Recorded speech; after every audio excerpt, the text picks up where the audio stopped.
So we are now coming to our concluding lecture. It is my task, my duty and my pleasure to introduce Friedrich Lenger. When I see it correctly, he is the only historian among our panelists and speakers, but it wouldn't be a false description if I attribute at least some sociological inclinations to him. Lenger, Professor für Mittlere und Neuere Geschichte at the Justus Liebig University Gießen, and decorated with the Gottlieb Wilhelm Leibniz Prize in 2015, began his intellectual career as a social historian. One of his first books was Sozialgeschichte der deutschen Handwerker seit 1800, a history of German artisans since 1800. He then moved into a different field, into intellectual history, by writing a huge and very successful biography on Werner Sombart, not only the standard work on this highly interesting and oftentimes strange intellectual figure, of course, but also one of the best books on the intellectual milieu of the so-called founding fathers of the social sciences in Germany. In the following years, Lenger shifted again his interests, something which could be seen in 2013 at the latest, when he published Metropolen der Moderne, eine europäische Stadtgeschichte seit 1850, a history of European metropolises since 1850. This huge work in urban history not only focuses on architecture, urban infrastructure and patterns of migration, but is also full of vignettes on the cultural aspects of urban life in Europe. In the meantime, a new topic has become the center of Lenger's thought, the history of global capitalism. If one wouldn't know Lenger's stunning book on European cities just referred to, one might have some doubts whether a single person could shoulder such a huge task. Lenger, I'm quite sure, will be successful, and if you want to have some idea about the way how he will try to conceptualize the history of global capitalism, then I would recommend to read the first chapter of his most recent book, which just came out, Globalen Kapitalismusdenken, Historiographie, Theorie und wissenschaftsgeschichtliche Studien in English, Thinking Global Capitalism. I think this is an appropriate topic also for tonight's talk. We are not talking about global capitalism, we are talking about the end of capitalism, and we are looking forward to it. Friedrich, it's your turn.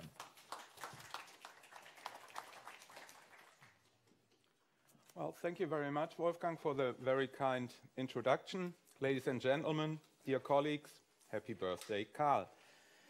So far, this conference has taken key concepts of Marx's thought, such as money, value, or modes of production, and asked whether and in how far they may still have some usefulness when applied to the analysis of 21st century capitalism. The end of capitalism is obviously not immediately comparable to these key concepts, although it may well be the implicit vanishing point in the construction of most of them. In this lecture, which I assure you will have an end, beautiful friend, the end, in this lecture I will first briefly characterize Marx's position, which combined what could be called a theory of crisis or even breakdown with a theory of revolution. This dualism did, of course, reflect the ways in which Marx brought together German idealism and, more specifically, left Hegelianism with his readings of classical political economy. While in the Communist Manifesto, the dialectic of alienation, overcome on a higher post-capitalist plane, was already receding in comparison to earlier texts, revolutionary enthusiasm concealed the tensions stemming from its marriage with economic analysis. But not only, quote, but not only has the bourgeoisie forged the weapons that bring death to itself, it has also called into existence the men who are to wield those weapons, the modern working class, the proletarians. But even then, Marx's diagnosis was counterpoised by the enormous weight given to the dynamic role of the bourgeoisie, which, again, quote, cannot exist without constantly revolutionizing the instruments of production and thereby the relations of production and with them the whole relations of society. Thus, the recurring crisis to which Marx referred seemed quite compatible with the developmental cycle of conquests of new markets and by the more thorough exploitation of the old ones. In his later days, Marx no longer passed over the problems involved so swiftly. In the 1867 introduction to Volume 1 of Capital, he talked about the revolutionary process in England as foreboding developments on the European continent. And it went well with his more processual understanding of historical development when he wrote, again quote, "The law which constantly keeps a relative overpopulation or the industrial reserve army in equilibrium with the extent and energy of accumulation binds the worker more firmly to capital than the fetters of Hephaestus bound Prometheus to the rocks. The law determines an accumulation of misery corresponding to the accumulation of capital. The accumulation of wealth at one pole is thus simultaneously the accumulation of poverty, tormented labor, slavery, ignorance, brutalization, and moral degradation at the opposite pole." Now, this theory of immiseration did already fly in the face of observable facts during Marx's years in London, and it did not yet contain an explanation for a possible translation of misery into conscious revolutionary action. It is therefore not surprising, I think, that after Marx's death, the end of capitalism was only rarely discussed as its active unmaking and increasingly as its inevitable coming about.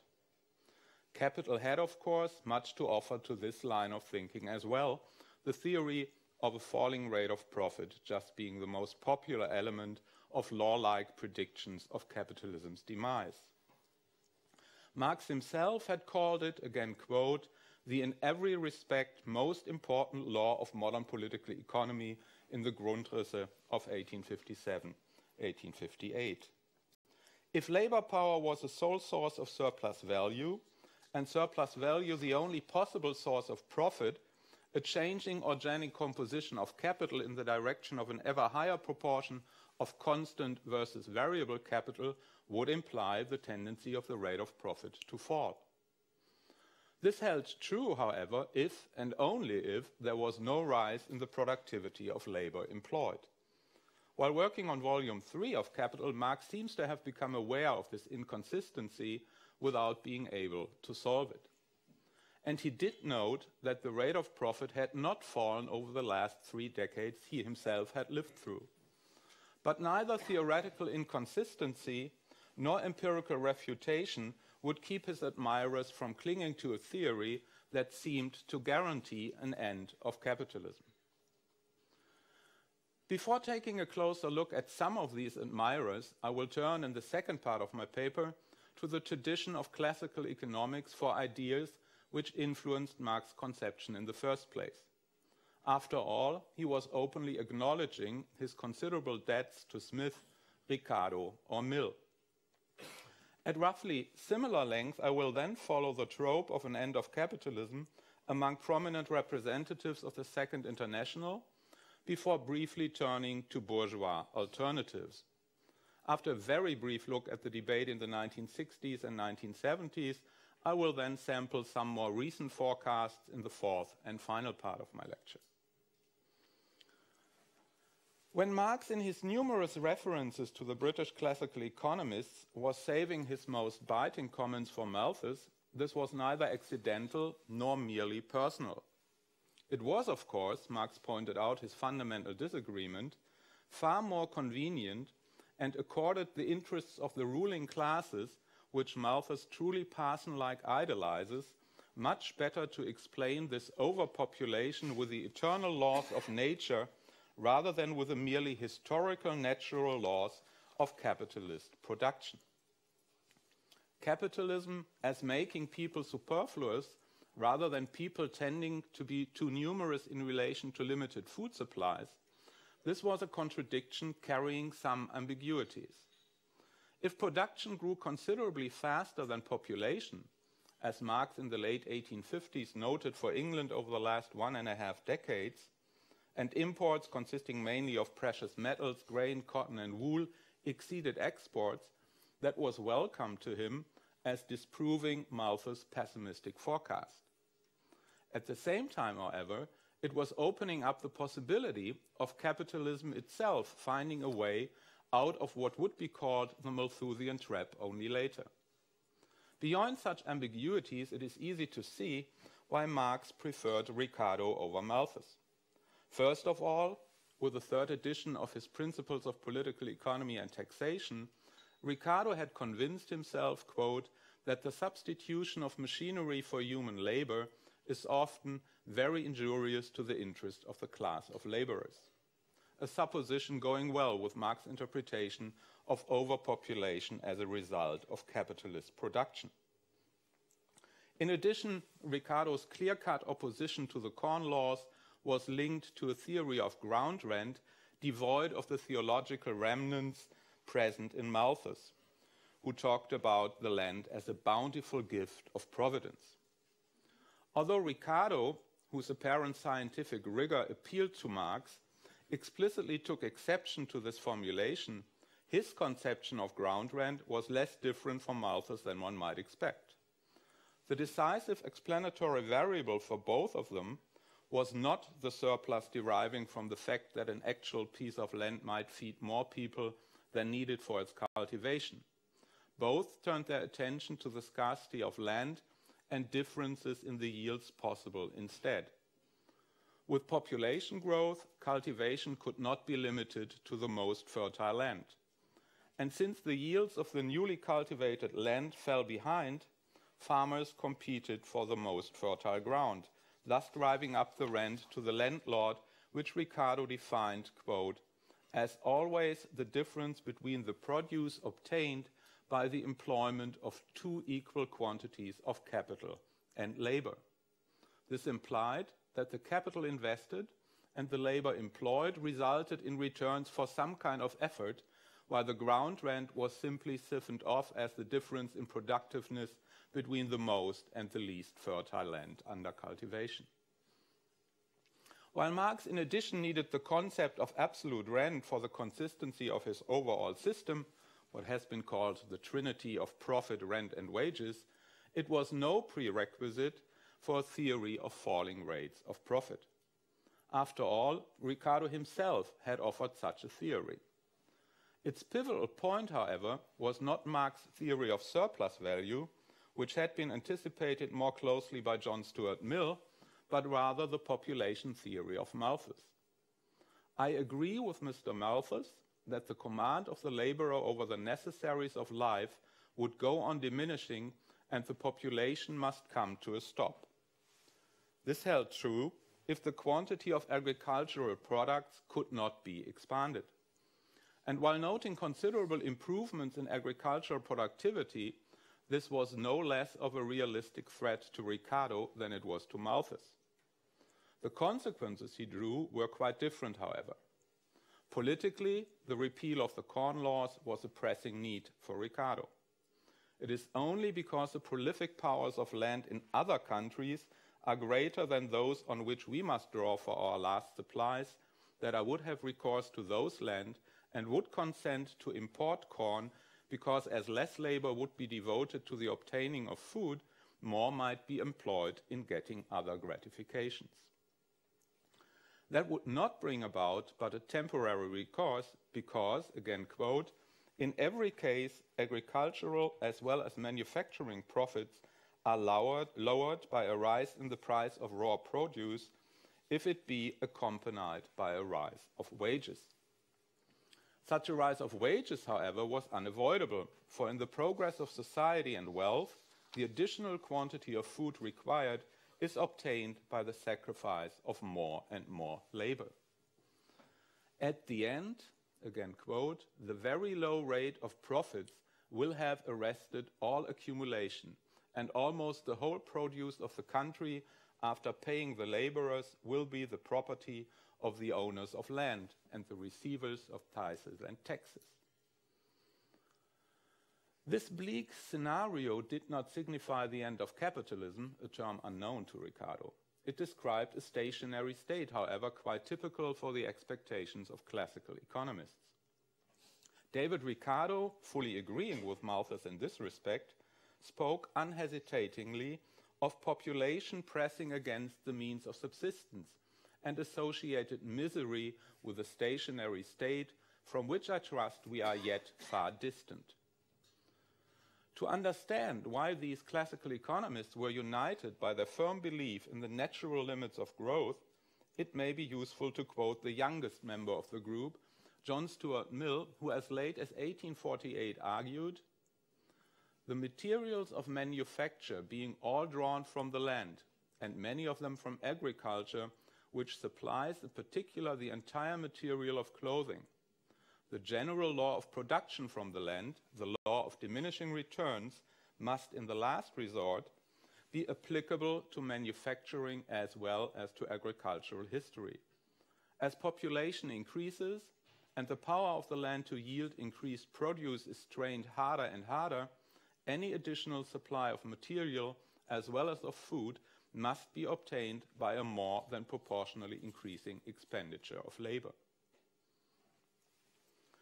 In the mid-19th century, economic thinking was thus still dominated by the acceptance of organic limits, a result casting doubt on the characterization of Ricardo as marking the transition from a discourse describing the commodity production of agrarian capitalism to one of industrial capitalism.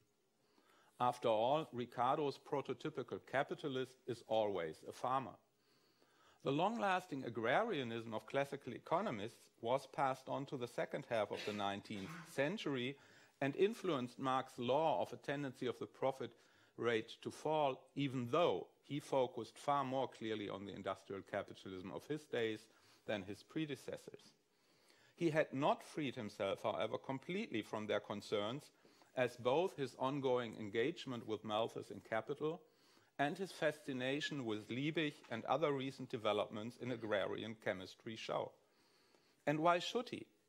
It was, after all, only the agricultural revolution of the late 19th century which demonstrated a dynamic of agrarian growth unimaginable to Smith, Malthus, Ricardo, Mill, and Marx. Neither a stationary state nor gradual change were acceptable for the first generation of Marxists dominating the Second International. Kautsky and Bernstein, Bebel, Plechanow, or Labriola, however, took their wisdom from Engels rather than from Marx. Judging by the influence that anti-Düring had upon me, Kautsky, for example, wrote, "No other book can have contributed so much to the understanding of Marxism." Marx's Capital is a more powerful work, certainly, but it was only through anti-Düring that we learned to understand Capital and read it properly. And while many of the pages of anti-Düring were devoted to questions concerning the philosophy of nature, the essence of this lesson was contained in the 3 chapters that Engels published separately as Socialism, Utopian, and Scientific in 1880. Pointing to Marx's analysis of a parallel accumulation of capital and misery and interpreting economic crises as the expression of the antagonism between social production and capitalist appropriation, Engels was unequivocal on capitalism's end. With monopolistic tendencies abounding, quote, "Finally, the official representative of capitalist society, the state, must take over the direction of production. And then all that was needed for mankind's jump out of the realm of necessity into the realm of freedom was a proletariat taking possession of state power." Thus, Engels discarded any doubts Marx may have had about the collapse of capitalism. That made the question why this collapse had not happened yet ever more urgent.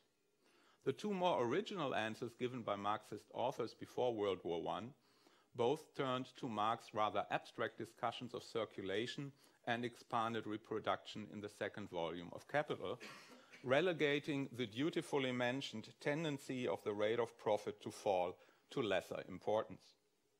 That a higher organic composition of capital increased the productivity of labor seemed self-evident to both Rudolf Hilferding and Rosa Luxemburg. The ways in which they tackled the problem of the surprising longevity of capitalism were quite different, however.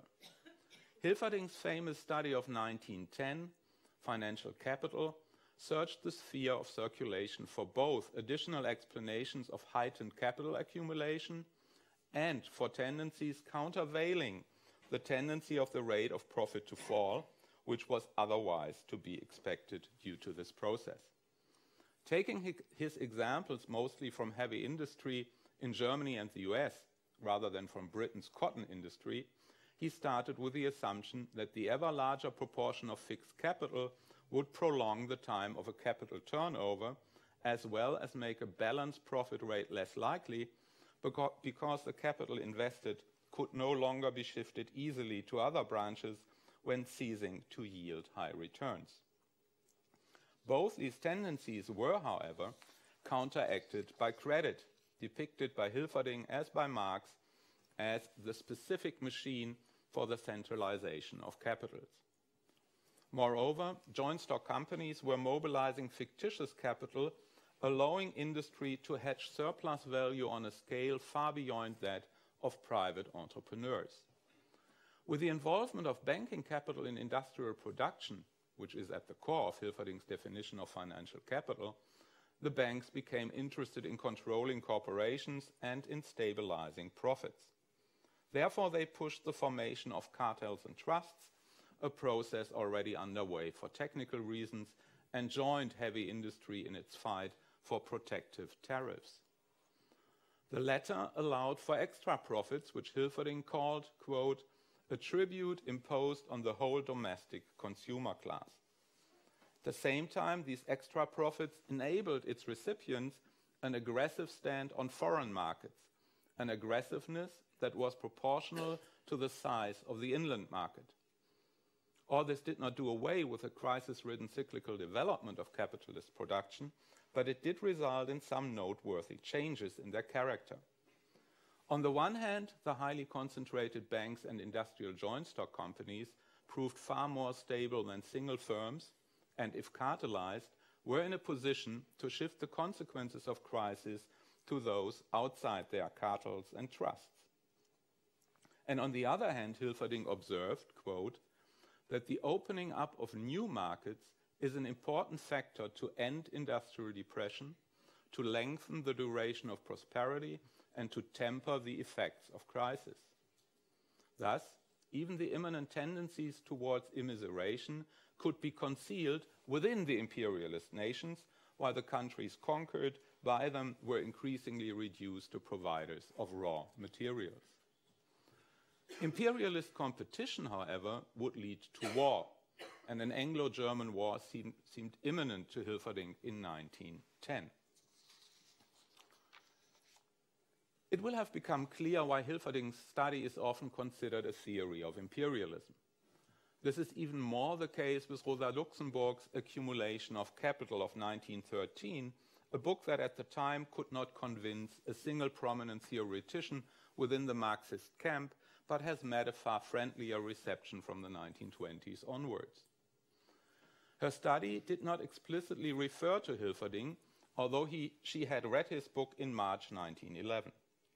While Hilferding was concerned with recent changes to be observed in the process of circulation, including cyclical crisis, and accordingly paid a lot of attention to the concrete actions of trusts, banks, and states, Rosa Luxemburg claimed to solve a fundamental theoretical problem for which the 3 volumes of Capital provided no satisfactory explanation.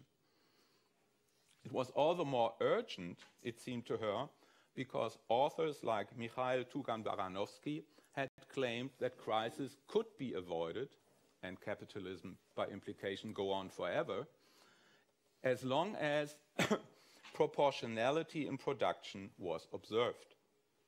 Proportionality here referred to the 2 sectors of production that Marx had distinguished in his schemes of simple and expanded reproduction in Volume 2 of Capital.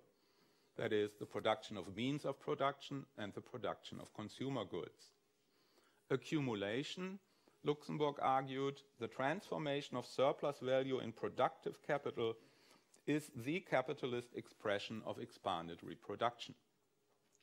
And her careful reconstruction of Marx's tables and calculations proved that a model could be and had been constructed in which the proportions between the amount of means of production produced by Sector 1 and satisfying the need for them in both Sector 1 and 2, on the one hand, and the amount of consumer goods produced by Sector 2 and needed for the labor employed and the surplus value consumed in both sectors on the other, did correspond, even if, under the conditions of expanded reproduction, the reinvestment of part of the surplus value and its implication for all the various quantities had to be taken into consideration. This was not sufficient, however, Luxemburg argued, because for the surplus value to be reinvested, it had to be realized first. And this realization in the sphere of circulation required for her, quote, an expansion of the solvent demand for commodities. In the end, she concluded, again, quote, that the realization of surplus value for the purposes of accumulation is an unsolvable task in a society consisting solely of workers and capitalists. And such a society had been the necessary premise of Marx modeling. What was needed instead to make accumulation possible were buyers standing outside this capitalist nexus.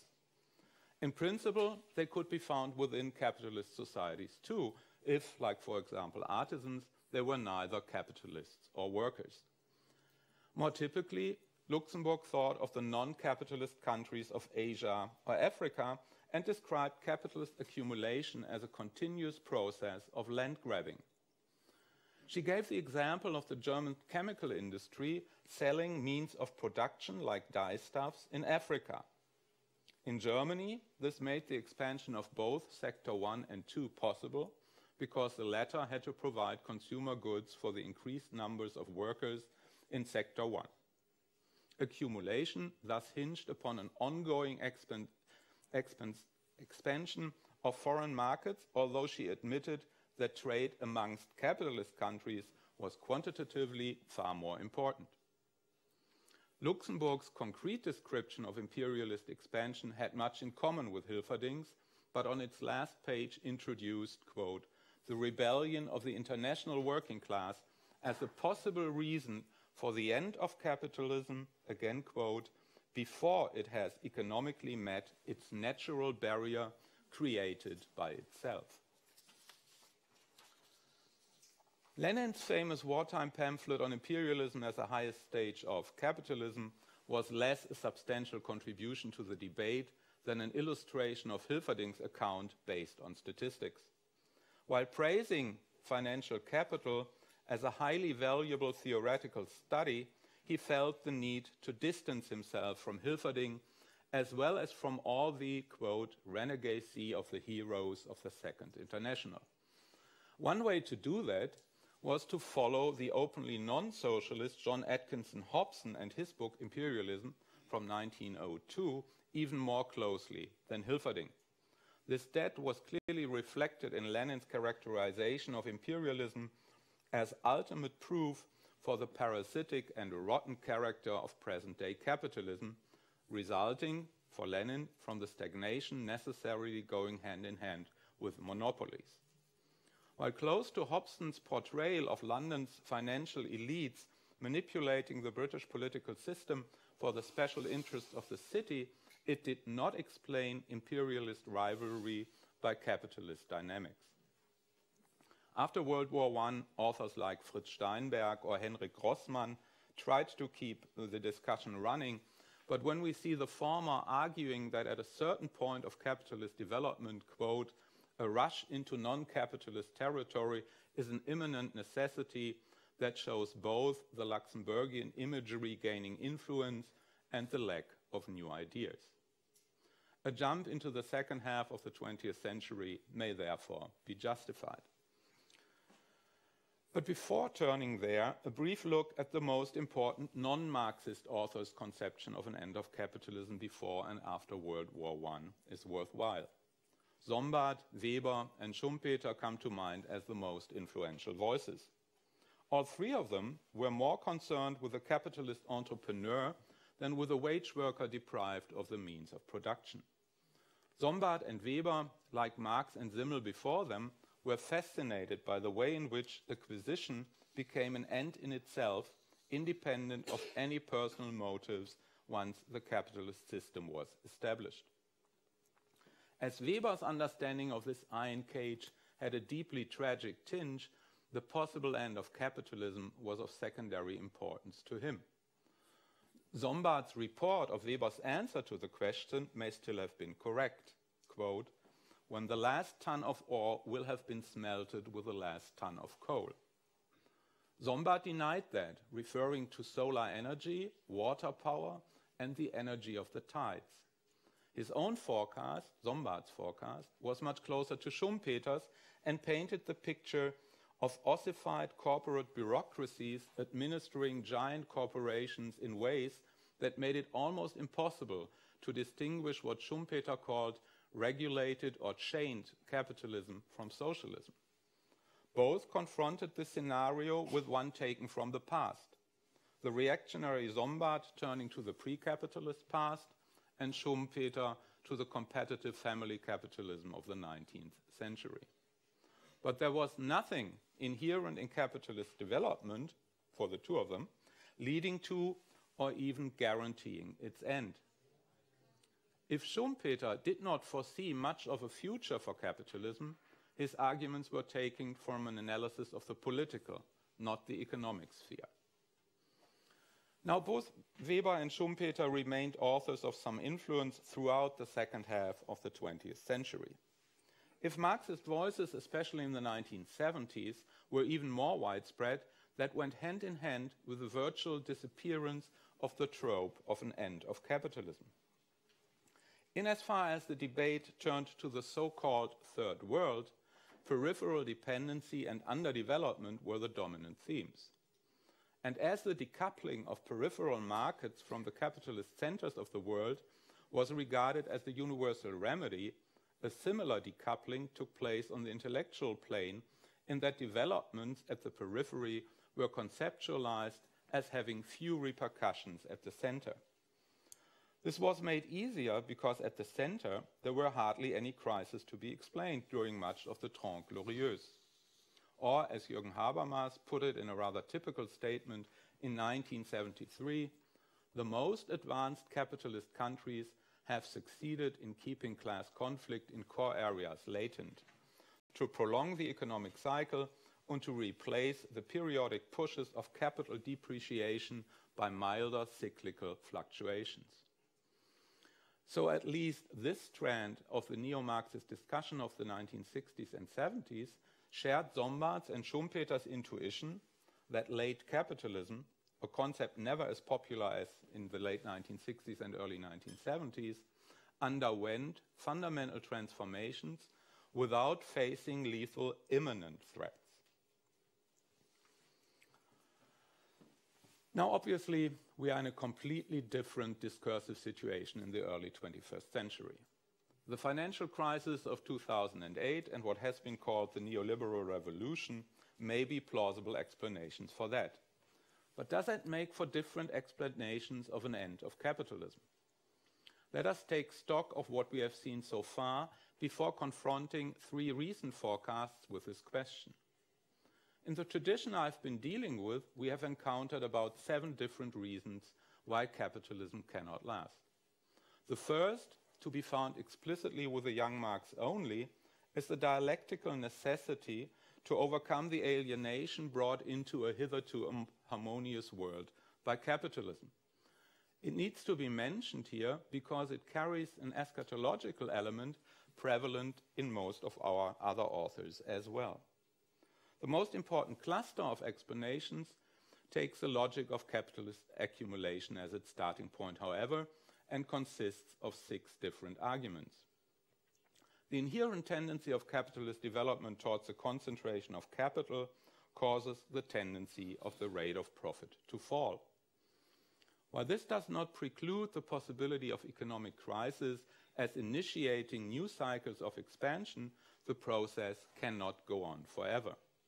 Either capitalism ossifies in huge monopolistic and bureaucratic corporations, as envisaged by Hilferding, but also by Sombart or Schumpeter, or it is confronted with the impossibility of land grabbing to continue. In the first case, production will be organized to a degree that to take over its direction will be child's play, as especially for Engels. In the second, the rebellion of the international working class will be on the agenda. And it does not seem unfair to say that Rosa Luxemburg did not elaborate this last argument in any detail. Something similar could be said about arguments tying the social costs and consequences of capitalist accumulation to the end of capitalism. And this holds true for both the variant which stresses the production of an industrial reserve army and the resulting immiseration, and the one which deems social polarization and inequality more important. Now, do recent prognoses of an end of capitalism offer fundamentally new arguments, and do they speak to the historical situation of their time as clearly as did the agrarianism of classical economists or the concern with imperialism in Hilferding and Luxemburg? Since over the last 2 days we have been scrutinizing the fit of older concepts and recent developments, it will be easy for you to tell. I have chosen 3 books that appeared between 2013 and 2016, and I'm well aware that any selection must appear extremely arbitrary. Let me begin with David Harvey's 17 Contradictions, pointing to a tendency, quote, towards decreasing employment opportunities for labor and the increasing significance of rents extracted from intellectual property rights for capital, he claims, quote, a crisis of an entirely different sort. But when detailing his argument, he returns to quite familiar assumptions. Again, capital is becoming more sclerotic over time because of the increasing amount of fixed capital, and Harvey's description of the spatio-temporal fixes of capital and labor reminds of Hilferding's analysis. His diagnosis of falling profits, however, is no longer deduced from changes in the organic composition of capital, but rather from a lack of aggregate effective demand in the market, an argument the authors we have come across so far had carefully avoided exactly because it implied the possibility of sufficient working class income guaranteeing continuing capital accumulation without definite end. But when Harvey sees fundamental improvements to living and working occur, as indeed they clearly do, unquote, this seems to be largely limited to the Western world and may therefore be compatible with the thesis, again, quote, of a last frontier for labor absorption throughout global capitalism once the labor forces of both India and China have been integrated into the global labor force.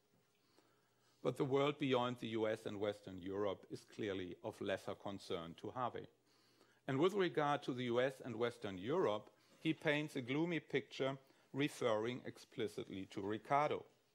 A parasitic class of rentiers will suck industrial capital dry to the point where no social labor can be mobilized and no value produced. While Harvey's rentiers are no longer Ricardo's landowners, he is silent on the relative importance of rents on intellectual property rights, for example, to genetic materials, and the profits going to bondholders. But then his end of capitalism is less one that is coming about than one to be made. His advocation of a revolutionary humanism, however, is hardly more elaborate than his economic analysis. Carrying more weight than Harvey's 17 Contradictions is a collective volume, Does Capitalism Have a Future?, by sociologists as renowned as Craig Calhoun, Randall Collins, Michael Mann, or Emanuel Wallerstein. But only 2 of the authors give an unequivocally negative answer to the question posed in the title of the book. Therefore, it may suffice to refer to their quite different arguments. Randall Collins formulates a 21st century version of Marx and Ricardo's vision of technological progress diminishing the demand for labor. This time, it is the middle class whose expansion earlier on had compensated for the shrinkage of the working class, but is now made superfluous by the computerization of administrative work.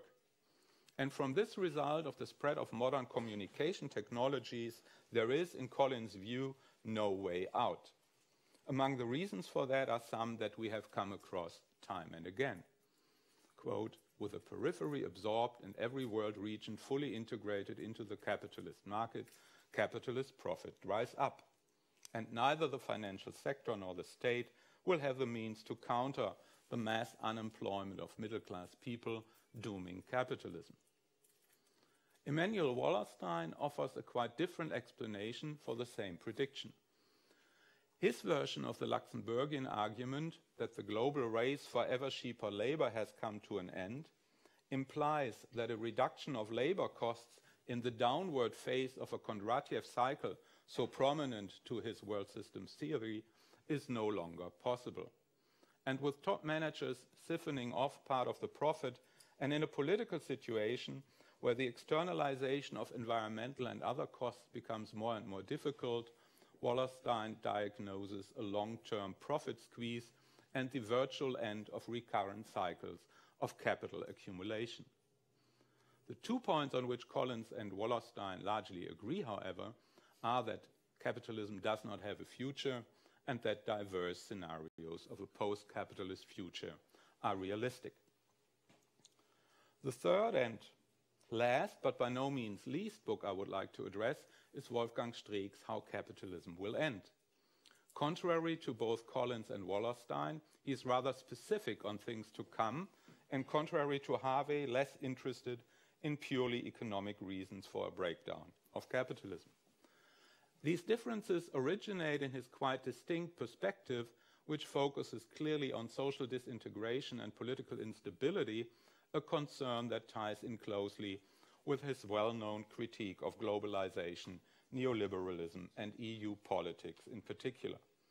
Reading his How Capitalism Will End in the context of other conceptions of an end of capitalism thus cannot do full justice to his work.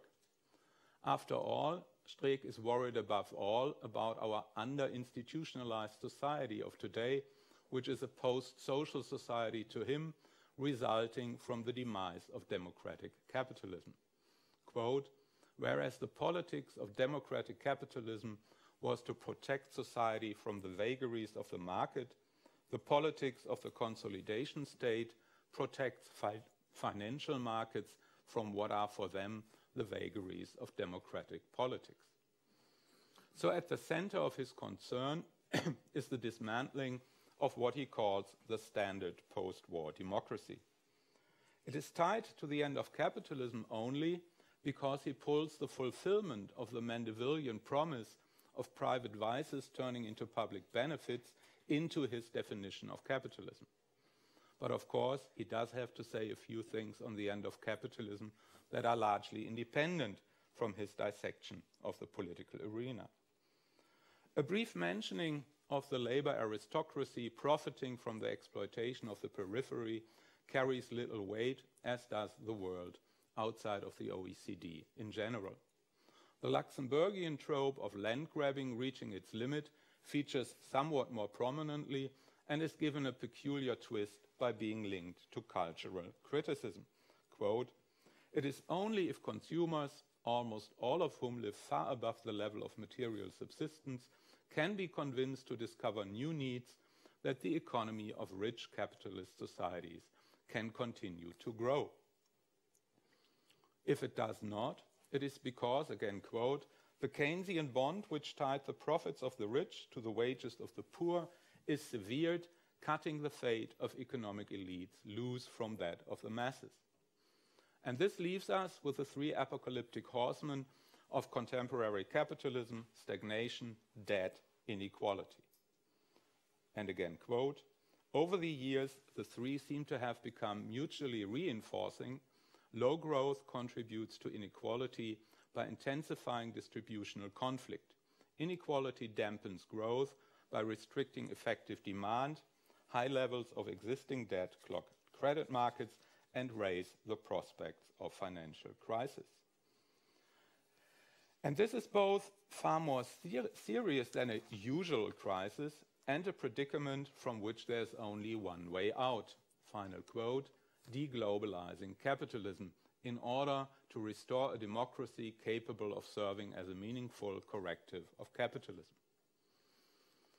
The recipe, it appears to me, sits somewhat uneasily with the qualified notion of directionality of social change to which Streeck, like William Sewell, subscribes. Besides that, it highlights a weakness shared by all three recent forecasts. They care much less about the periphery than their predecessors. Both Hilferding and Luxemburg, writing at the end of the first phase of globalization, are far more informative about worldwide economic interactions and interdependencies than Harvey or Streeck. But as it is not my job to comment, but to contextualize historically the various conceptions of an end of capitalism, I will refrain from going deeper into this. And instead of a conclusion, I will only offer the personal impression that we are well advised to take an agnostic stand. As much as I like the 1965 Ray Davies song, "Won't You Tell Me Where Have All the Good Times Gone?" we should, I feel, follow Jim Morrison, who in 1970 sang, after he got himself a beer, that the future is uncertain and the end is always near. Thank you very much.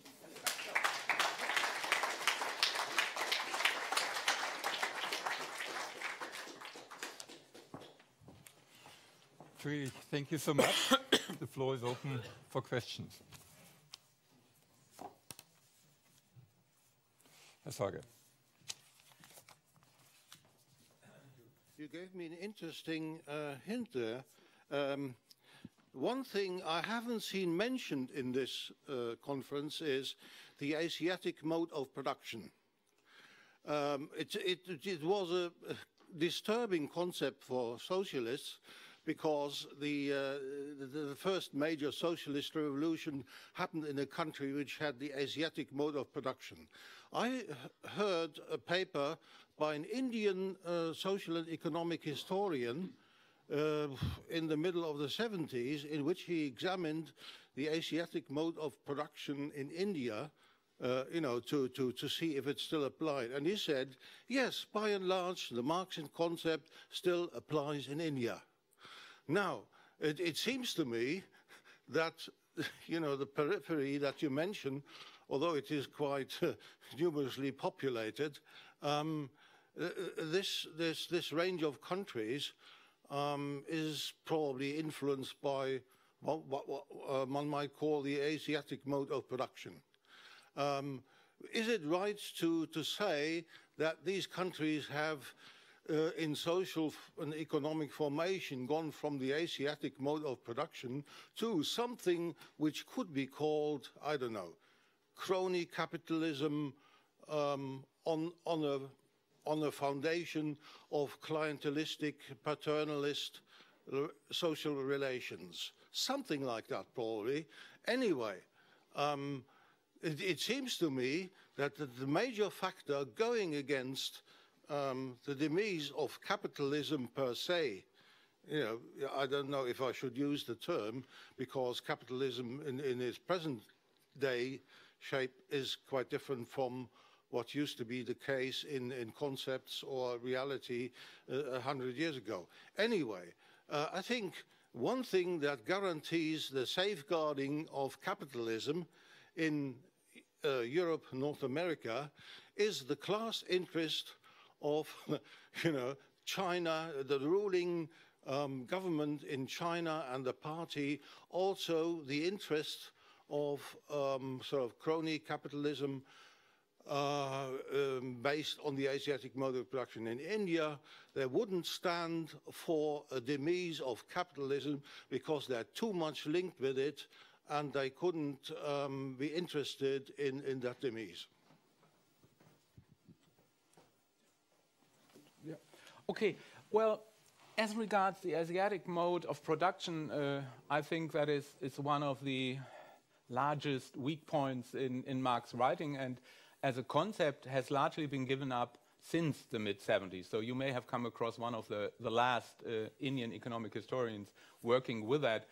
I have a running joke with one of my favorite Gießen colleagues, Klaus Leggevi, who published an article on the Asiatic mode in the early 70s and gave it up too afterwards and say, once we will teach a seminar on the Asiatic mode just for the fun of it. No, you don't find anything like that in the recent economic history literature on India, which has been intensified enormously as a consequence of the great divergence debate surrounding China's development from the mid-18th century onwards. And the analogous questions which have been put to Chinese development have then been put to Indian development, but I haven't seen resurfacing the Asiatic mode of production in that discussion. As regards your other comments on China, I'd take them just as a welcome reminder, I would say, to all of us, that we have been talking far too much about Western Europe and the US over the last 1.5 days. We are important too, in a way, but we shouldn't think of us as too important. So we should have been talking far more about China and other places of the world where, where the fate of capitalism may be decided.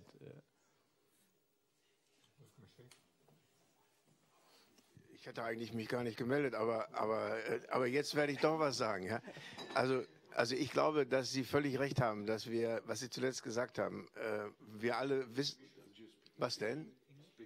Oh, sorry. Yeah, sorry. So no, I completely agree with you with what you said last. But let me say that we're all working on the Chinese problem, so to speak. But it's very hard to really get an intuitive understanding for that country, not knowing the language and so on.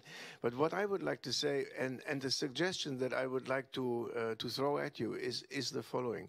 Historically, I would think. And that's not an original claim. Capitalism always had one political center, sort of a host nation, like from Genova to Amsterdam to London to New York and so on.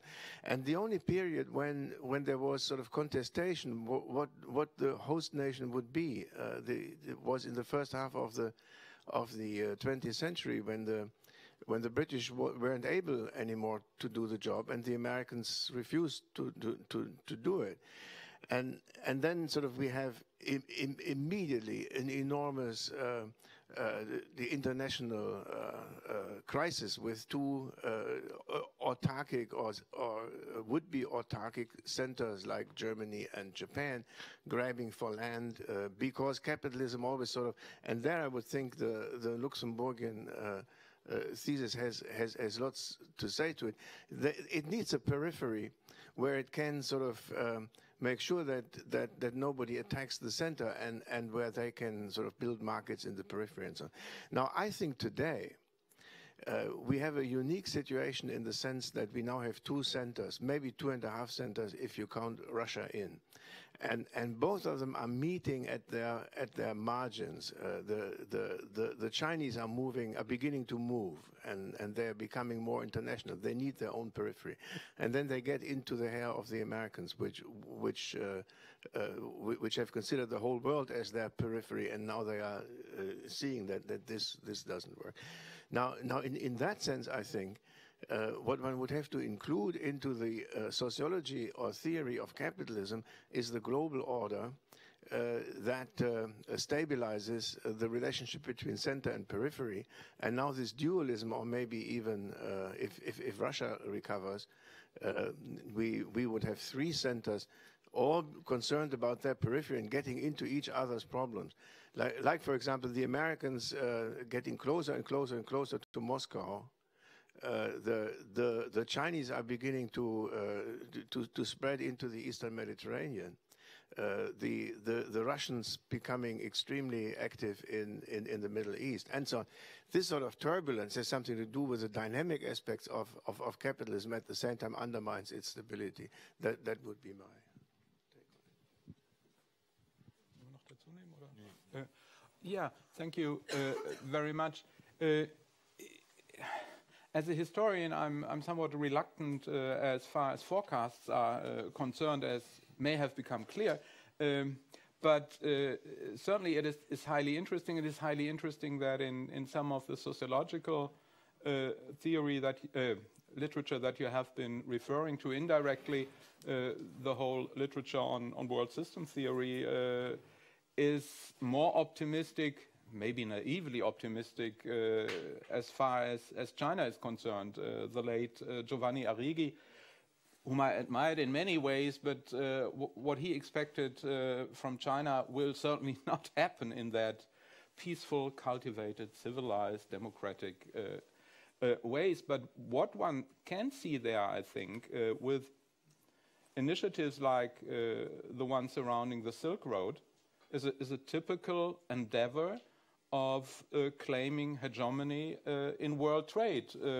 And that there is certainly the same continuity that you've been referring to indirectly by referencing other centers of the world economy from, Brodel onwards, so to speak, from early modern times. And I think one can clearly see the rise of China on that level too. I would not expect, basically, to Russia play a major role there. They have been exporting furs, and they are now exporting energy, and I don't see that as a very fruitful business concept, but we will see, and historians will write it up 50 years later. Christoph Deutschmann. Thank you very much. I want to raise a methodological point. I mean the point which you made just at the very end of your paper. You expressed your extreme skepticism with regard to such predictions of the end of capitalism and your preference for agnosticistic position. And I assume, and this is very sympathetic for me, that this has to do with your background, professional background as a historian. I very well, we all remind Jakob Burckhardt in the 19th century. He said, there's no such things as laws of history, and it is completely impossible to do any predictions about where the history will go to. This is impossible. So for you as a historian, all this stuff must be terrible, I think, these predictions. So what is why did you engage in, what is the perspective under which such predictions of the fate of capitalism may nevertheless be relevant from a historical point of view? Maybe the important thing are the performative effects of such near prediction, because of course they have a political, their value does not, they don't have a scientific value, but they have a political value as a focus of political orientation. Clearly this had been the case in the case of Hilferding and Rosa Luxemburg. These analyses, as you said, were part of the political strategies of. So I think I would not be so agnosticistic, but I think the important point is that we always have to ask what is the political point of such predictions, and so perhaps we can get a common ground for methodological ground for discussing such things. Yeah, thank you very much for offering kind of an emergency exit at the end of your question, by which historians could get out of the room without making their hands dirty. But I wouldn't accept the invitation in a way. I did not comment yesterday when Wolfgang Streeck was saying about the 19th century as the high time of a thinking of directionality in historical development.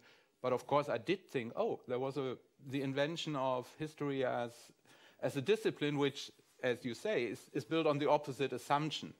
But then all these are assumptions. And to come on a somewhat more concrete level, a very interesting person for me personally, and maybe biographical, discussing these things is William Sewell. It happened to be the case that one of the first conferences I attended in the fall of 1979 in Ann Arbor, Michigan, was one where William Sewell led the onslaught against Charles Tilly, who was then teaching in Ann Arbor, and the banner was titled with contingency, causal heterogeneity, and everything. And as you all know, William Sewell is one of those who, 10 years ago, I think, for the first time, strongly accepted capitalist development from his general position. So that there is this tension. And I think we should try, both as historians and as sociologists, political economists, whatever, to use this tension in fruitful ways. And if I think of maybe Greta Krippner's book, Capitalizing on Crisis, I couldn't think of a historian being more aware of contingency than our sociologist authors of that book. So we should be aware that there is a problem. It's not that the historians are right or the sociologists are right. I wouldn't be a historian if I didn't have a tiny hope of contributing to a better understanding of our present situation. I think that is what history is about. It's not about things in the far distance. It's just that we draw lines which may allow better judgments about our present situation, to distinguish what is short-term and maybe over tomorrow and what is more likely to stay. We don't use those terms, more likely to, but basically I think that is our task, or it's at least the task of a historian as I understand it. So I'm not a fan of Burkhardt and others. They're dead.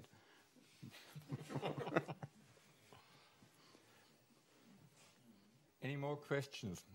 Actually, I can't imagine a better concluding remark to this conference. I mean, the end of capitalism is probably not coming soon, but the end of the conference is coming soon.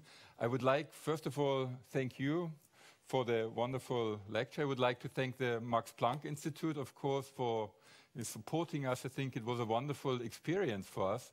Of course, I would also like to thank the staff of the Hamburg Institute of Social Research. I would like to thank Hendrik Martens, Una Gebhardt, Sabine Brooks.